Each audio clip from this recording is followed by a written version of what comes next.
The knife sliced through the air, missing Kang Seung-ho's throat by inches. He ducked, his fist connecting with his attacker's jaw with a sickening crack. Blood splattered across the dark alley pavement as two more masked men rushed forward. His side screamed in pain from an earlier wound, but adrenaline pushed him forward. He was the most feared man in Busan, but tonight, outnumbered and bleeding, he felt every scar the accident had left on his body. One attacker lunged. Seung-ho grabbed his arm, twisted it until bones snapped, and threw him against the wall. But the third man was faster. A blade found its mark, slicing deep into Seung-ho's side. He gasped, stumbling backward. The attackers fled into the shadows, leaving him clutching his ribs, blood seeping through his expensive suit. He should call his men. He should get to a safe house. Instead, his feet carried him back toward the only place that had felt safe in months. The boutique. Her boutique. The glass door crashed open. Osaze looked up from her desk, her eyes widening as Seung-ho collapsed against the doorframe, leaving a bloody handprint on the pristine glass. What happened? She was at his side in seconds, her hands immediately assessing his wounds. No fear. No hesitation. Just action. Nothing I couldn't handle, he growled, trying to straighten up. His legs betrayed him, buckling. Stop being an idiot and sit down. She guided him to the leather sofa in the back room, her touch firm but gentle. Take off your jacket. I don't need. Now. Her voice left no room for argument. Something about her command made him obey. No one spoke to him like this. No one dared. He shrugged off his jacket with a wince. His white shirt was soaked red. Osaze disappeared and returned with a first aid kit, scissors in hand. Without asking permission, she cut through his shirt, exposing the damage. The knife wound was deep, still bleeding. But it was the old scars that made her pause. Thick, raised lines crisscrossed his torso, evidence of the car accident that had nearly killed him 2 years ago. Who did this to you? She asked quietly, cleaning the wound with practiced efficiency. Rivals. They've been watching me. He studied her face, waiting for fear to register. It never came. You should be terrified right now. Of you. She met his gaze, one eyebrow raised. Should I be? Everyone else is. I'm not everyone else. She pressed gauze against his wound, and he hissed through his teeth. Besides, a man who bleeds is just a man, not a monster. Something in his chest cracked. You don't know what I've done. You're right. I don't. She began wrapping bandages around his torso, her fingers brushing against his skin. Each touch sent electricity through him. But I know what I see. A man who comes to my boutique alone, who buys suits he doesn't need, who looks at me like I'm water and he's been dying of thirst. His breath caught. You noticed. Of course I noticed. She secured the bandage and sat back, her dark eyes locked on his. You're not exactly subtle, Kang Seung-ho. Hearing his name from her lips made his heart pound. How do you know my name? Please. The most dangerous man in Busan walks into my shop every other day. You think I wouldn't find out who you are? A small smile played at her lips. The question is, why do you keep coming back? He should lie. He should leave. He should maintain the walls that had kept him alive this long. Instead, the truth spilled out. Because when I'm here, I don't feel broken. The words hung between them. Osaze's expression softened. She reached out slowly, giving him time to pull away, and touched the scar on his chest. What happened? Car accident. Rivals ambushed my convoy 2 years ago. Crushed my car, broke my body. His voice dropped to barely a whisper. Broke more than that. What else did it break? He couldn't say it. Couldn't admit that the accident had left him doubting everything about himself as a man. The months of recovery, the whispers from his own men, the way he couldn't even look at himself anymore. Osaze seemed to understand anyway. Her hand moved from his scar to his face, cupping his jaw. You're still here. Still breathing. still fighting. Her thumb brushed his cheek. That's not broken. That's survival. You don't understand. Then help me understand. She moved closer, her breath warm against his face. Why does a man with your power look so lost? Before he could stop himself, before he could think, his hand was in her hair and he was pulling her to him. Their lips met with desperate intensity. She tasted like coffee and vanilla, and kissing her felt like coming home after years of being lost. She didn't pull away. Instead, she pressed closer, her hands sliding up his chest, careful of his wounds. If you're enjoying this story, hit that subscribe button and drop a like. Trust me, you won't want to miss what happens next. When they finally broke apart, both breathing hard, Seung-ho pressed his forehead against hers. This is dangerous. Being near me puts a target on your back. I'm not afraid of danger. Her voice was steady, sure. Are you? I'm terrified, he admitted. Not of them. Of this. Of you. Of how you make me feel things I thought died in that accident. What do I make you feel? Alive. Osaze kissed him again, softer this time, and he felt something inside him shift. Like pieces of himself he thought were lost forever were clicking back into place. When she pulled back, her eyes searched his face. How long has it been since someone touched you like this? Like you're a man and not a weapon. He couldn't answer. His throat was too tight. Instead, he pulled her onto his lap, ignoring the pain in his side. She settled against him carefully, her fingers tracing the scars on his chest with a tenderness that made his eyes burn. These scars, she whispered, they're proof you survived.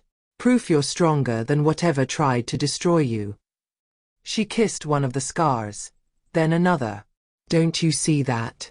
All I see is what I lost. His voice cracked. What they took from me. Then you're looking at the wrong things. She took his face in both hands, forcing him to meet her gaze. I see a man who walks into danger alone because he doesn't want his people hurt. I see someone who comes to my boutique not for suits, but for connection. For humanity. You haven't lost yourself, Seung-ho. You've just been too afraid to find yourself again. A sound escaped him, something between a laugh and a sob. How do you do that? Do what? See through me like I'm made of glass. Because I pay attention. She smiled, brushing his hair back from his forehead. And because maybe we're not so different. You think you're the only one who's had to rebuild themselves? I came to this country with nothing. Built my business from the ground up while people looked at me like I didn't belong. Every day I had to prove I was more than what they assumed. But you're fearless. No, she shook her head. I'm terrified most of the time. I just don't let fear make my decisions. Her lips brushed against his. And right now, fear is telling me to run from you. But everything else is telling me to stay. You should run. Even as he said it, his arms tightened around her. I'm poison, Osaze. Everyone close to me ends up hurt or dead. Then I guess I'll have to be the exception. She kissed the corner of his mouth. Besides, I don't think you're poison. I think you're a man who's been alone too long. He captured her lips again, and this time the kiss was slower, deeper.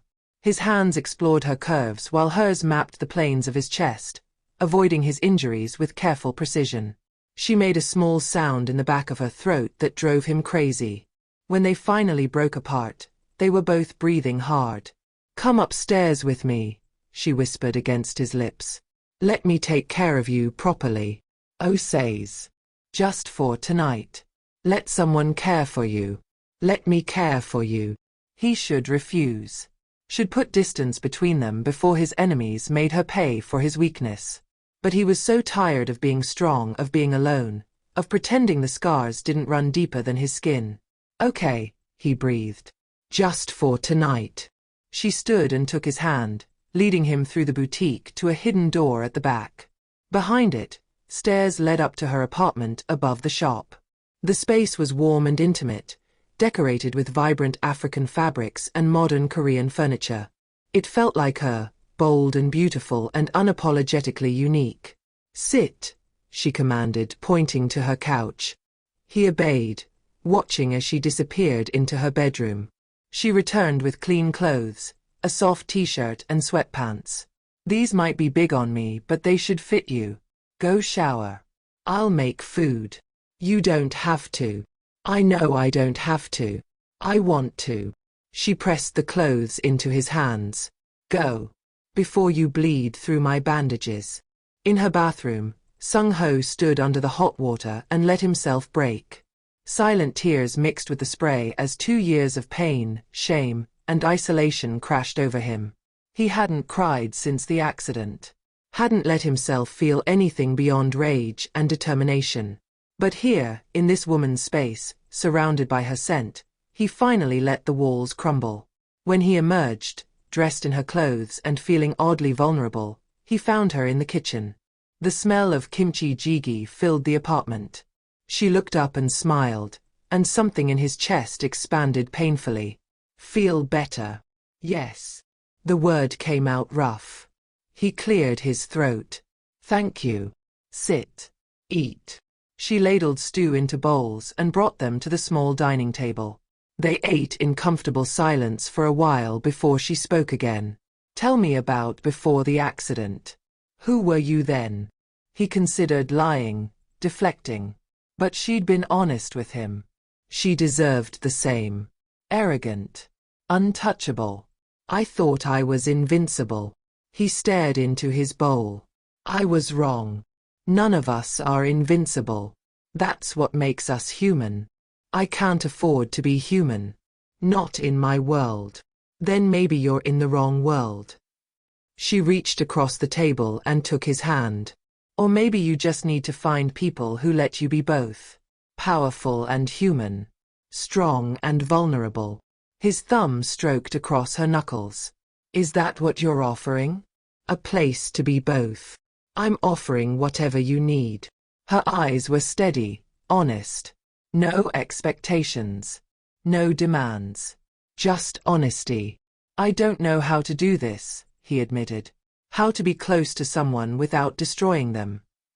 "Then we figure it out together." She stood and moved around the table, settling into his lap again. This time he pulled her close without hesitation, burying his face in her neck. She smelled like shea butter and jasmine. One day at a time. One moment at a time. "They'll come for you," he murmured against her skin. "When they realize what you mean to me. Let them come." Her fingers threaded through his hair. "I'm tougher than I look." He pulled back to look at her, his hands framing her face. "This isn't a game, Osaze. These people, they don't make threats. They act. They'll hurt you to hurt me. Then protect me." She kissed him softly. "Isn't that what you do? Protect what's yours. Are you mine?" The question came out raw, desperate. "Do you want me to be?" Instead of answering with words, he kissed her with everything he had. All the loneliness, all the fear, all the hope he'd been too afraid to feel. She met him with equal intensity, her body melting against his. His hands roamed her back, her waist, memorizing every curve. She gasped when his lips found her neck, her fingers tightening in his hair. "Seung-ho," she breathed, and hearing his name like that, breathy and wanting, nearly undid him. "Tell me to stop." He kissed along her collarbone. "Tell me this is too fast, too dangerous. Don't you dare stop." She pulled his face back to hers. "I've been waiting for you to touch me like this since the first day you walked into my shop. You wanted this? Even knowing who I am. Especially knowing who you are." Her smile was wicked. "You think I want some ordinary man? Someone safe and boring? I want you. All of you. The power, the danger, the scars." She kissed each word against his lips. The broken pieces and the whole ones. All of it. Something inside him shattered. He stood, lifting her with him, and she wrapped her legs around his waist. "Bedroom?" he asked, his voice thick. "Second door on the left." He carried her there, kicking the door closed behind them. They fell onto her bed together, a tangle of limbs and desperate kisses. She pulled his shirt over his head carefully, mindful of his wounds, then traced every scar with her fingers, her lips following. Beautiful, she murmured against his skin. Broken, he corrected. Beautiful, she insisted, looking up at him with fierce eyes. Every mark tells a story of survival, of strength. Don't insult what I find beautiful. He couldn't argue with that. Instead, he showed her with his hands, his mouth, his body, just how alive she made him feel. For the first time since the accident, he didn't feel diminished. He felt whole, complete. When she cried out his name, arching beneath him, he finally understood what she'd been trying to tell him. He wasn't broken. He was just healing. Afterward, they lay tangled together, her head on his chest, his fingers drawing lazy patterns on her shoulder.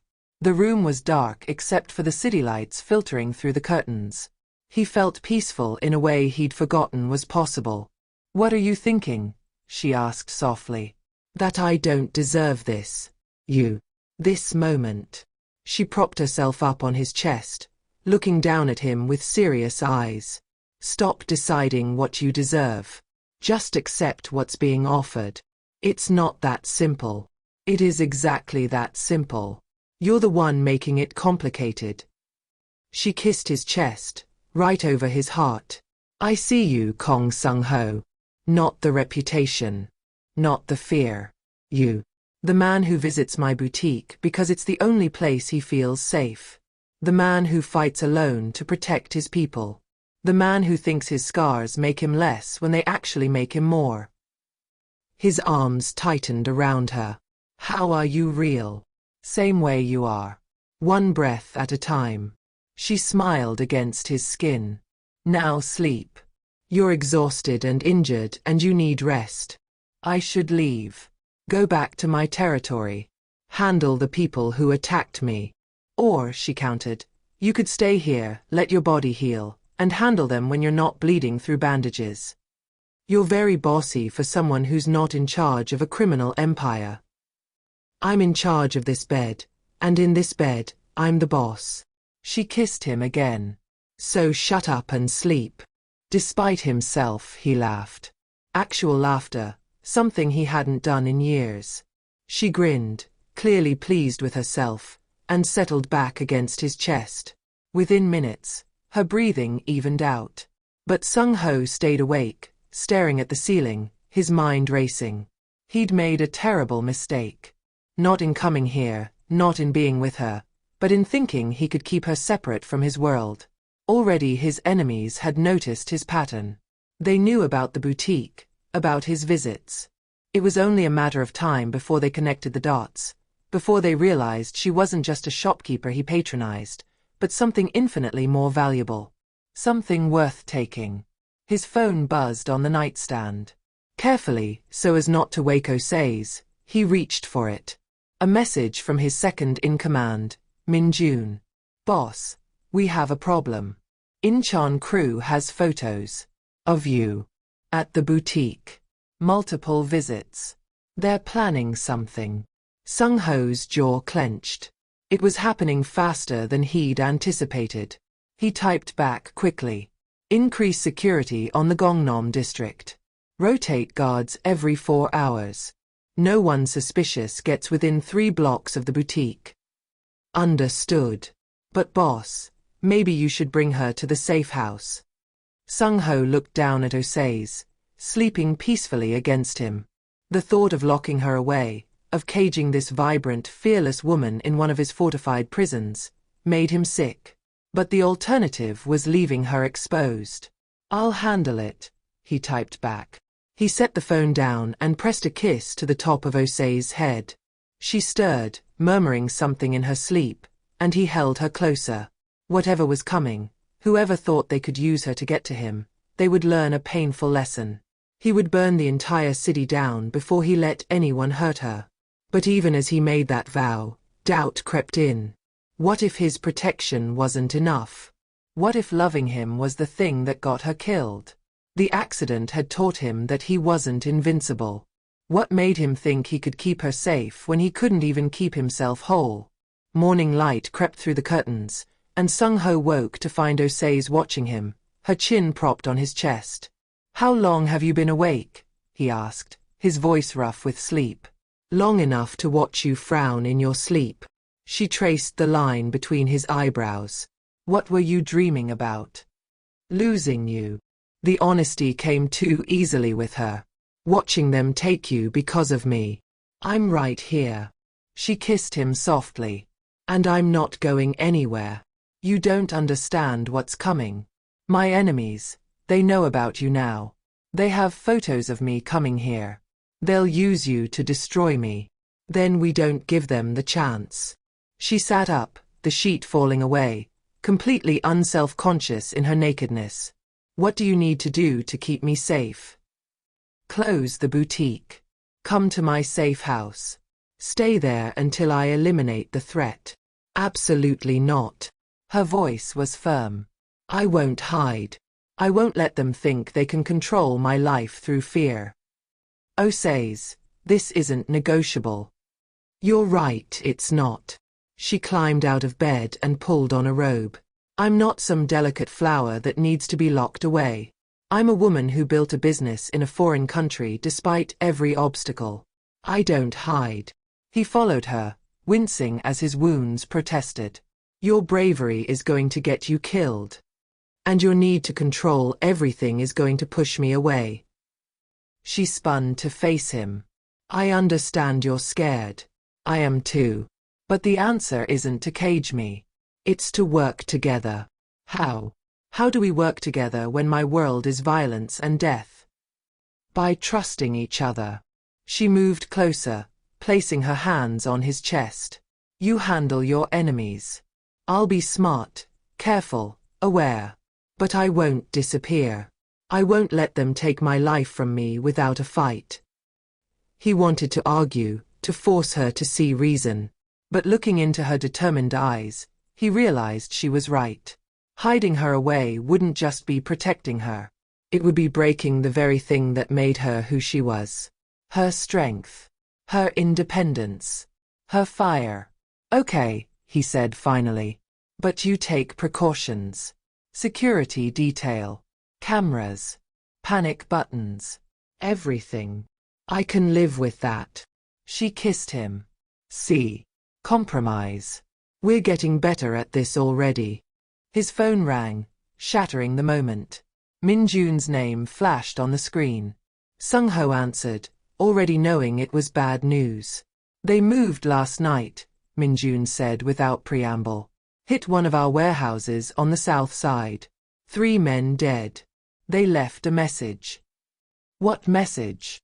"They know about the woman. They said to tell you that pretty things break easily." Rage flooded through Seung-ho, hot and violent. His hand clenched around the phone so hard the case cracked. Osaze touched his arm, concern in her eyes, but he was already moving, already planning. "Lock down all territories. Pull everyone back to defensive positions. And Minjun, find me everyone involved in that warehouse hit. I want names, locations, family members. Everything. Already on it, boss. What about you?" "I'm coming in. 1 hour." He ended the call and turned to find Osaze dressed, arms crossed. What did they say? He couldn't lie to her. Wouldn't. "They threatened you. Said pretty things break easily." To his surprise, she smiled. Cold and sharp. "Let them try. They have no idea who they're threatening." "You're not taking this seriously." "I'm taking it very seriously. But I refuse to cower." She pulled out her own phone.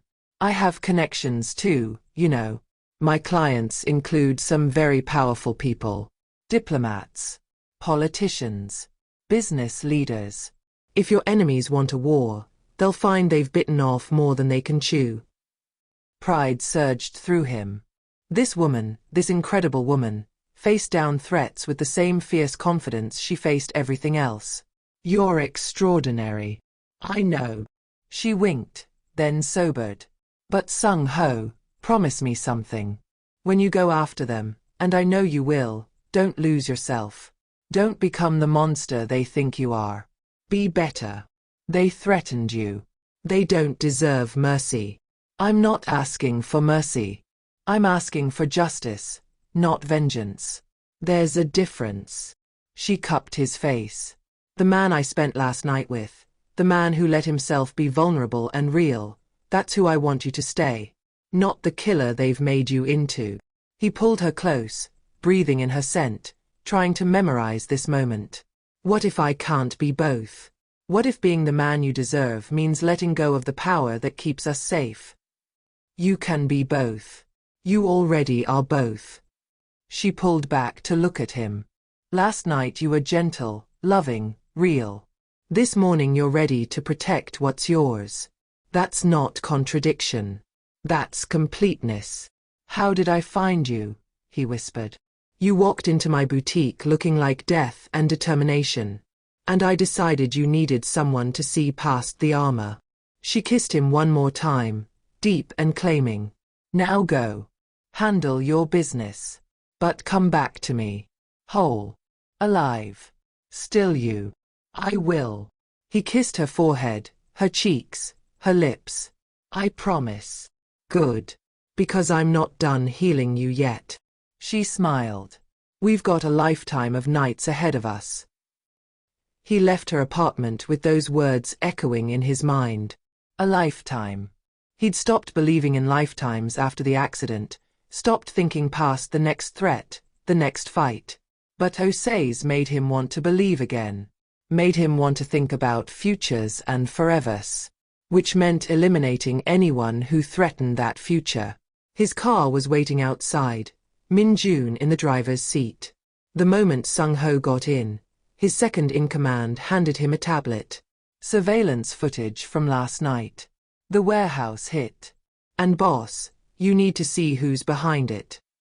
Seung-ho looked at the screen and felt his blood run cold. The man giving orders, the one who'd orchestrated the attack, was someone he recognized. Someone he'd trusted once. Someone who'd been in the car with him the night of the accident. Park Ji-hoon, he breathed. He's supposed to be dead. Apparently not. And apparently, he blames you for what happened that night. He's been building power in Incheon, waiting for the right moment to strike. Your visits to the boutique gave him that moment. Seung-ho's hands clenched into fists. Ji-hoon had been his friend, his brother in everything but blood. They'd survived the accident together, or so he'd thought. But if Ji-hoon had faked his death, had spent 2 years planning revenge, then everything Seung-ho thought he knew was a lie. Where is he? We're tracking him. Should have a location within the hour. Good. Seung-ho's voice was cold, lethal. Because when I find him, I'm going to show him exactly what happens when someone threatens what's mine. But even as he said it, Osaze's words echoed in his mind. Justice, not vengeance. Be better. Could he do that? Could he face the man who'd betrayed him, who threatened the woman he loved, and still hold on to his humanity? He didn't know. But for Osaze, he would try. 3 hours later, Seung-ho stood in an abandoned factory on the outskirts of Busan, surrounded by his men. In the center of the room, tied to a chair, was Park Ji-hoon. His former friend looked older, harder, scarred from the same accident that had nearly destroyed Seung-ho. You're supposed to be dead, Seung-ho said calmly. Ji-hoon laughed, bitter and broken. We both died that night. You just haven't accepted it yet. Why? Why fake your death? Why come after me now? Because you walked away. You survived, you rebuilt, you kept your power. While I had nothing. The accident took everything from me. My position, my reputation, my body. Ji-hoon's voice cracked. And you just kept going like none of it mattered. It mattered. Every day it mattered. Then why do you look happy? Why do you get to find peace while I rot? Seung-ho understood then. Ji-hoon had seen him at the boutique, had seen him with Osaze, and couldn't stand watching someone else heal when he remained broken.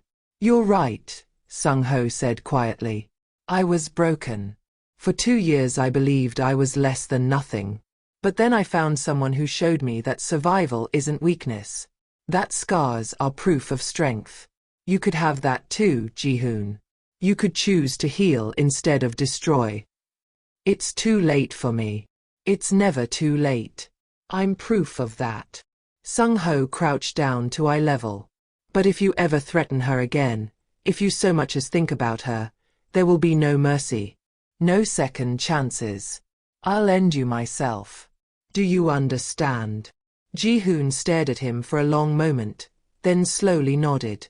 "I understand." "Good." Seung-ho stood and turned to Min-jun. "Let him go. But he leaves Busan tonight. If he's still here by morning, handle it." Walking out of that factory, Seung-ho felt lighter. He'd chosen justice over vengeance. Had chosen to be the man Osaze believed he could be. And somehow, that felt more powerful than any violence could have been. His phone rang. "Osaze." "It's done," he said without preamble. "The threat is handled. You're safe." "Good. Now come home." "Home. Here. To me. That's your home now."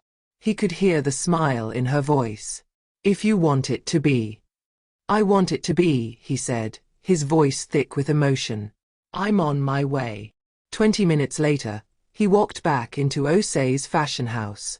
She was waiting, and when she saw him, she smiled that brilliant smile that made everything worth it. "You came back. I promised." He pulled her into his arms. "And I always keep my promises." She kissed him, deep and sure and full of promise. "Good. Because I have plans for you. Long-term plans." "Tell me about these plans." "Well, first we're going to finish healing you. Then we're going to build something real together. Something that's just ours." She traced his jaw. "And then we're going to live. Really live. No more just surviving. I like these plans." He kissed her again. "I love these plans. I know." She smiled against his lips. "I love you too." And in that moment, surrounded by expensive suits and the scent of her perfume, Kang Seung-ho finally understood what it meant to be whole. Not because his scars had healed, but because someone had loved him enough to show him that he'd never been broken at all. So if this story moved you, if you felt every moment of Seung-ho and Osaze's journey, hit that like button and subscribe for more stories that will grab your heart. And comment below. Tell me where you're watching from. I love knowing this story is reaching people all around the world. Are you Team Seung-ho, Team Osaze, or Team Love Conquers All? Let me know in the comments. Until next time, remember that healing isn't about erasing your scars. It's about finding someone who loves you because of them, not despite them.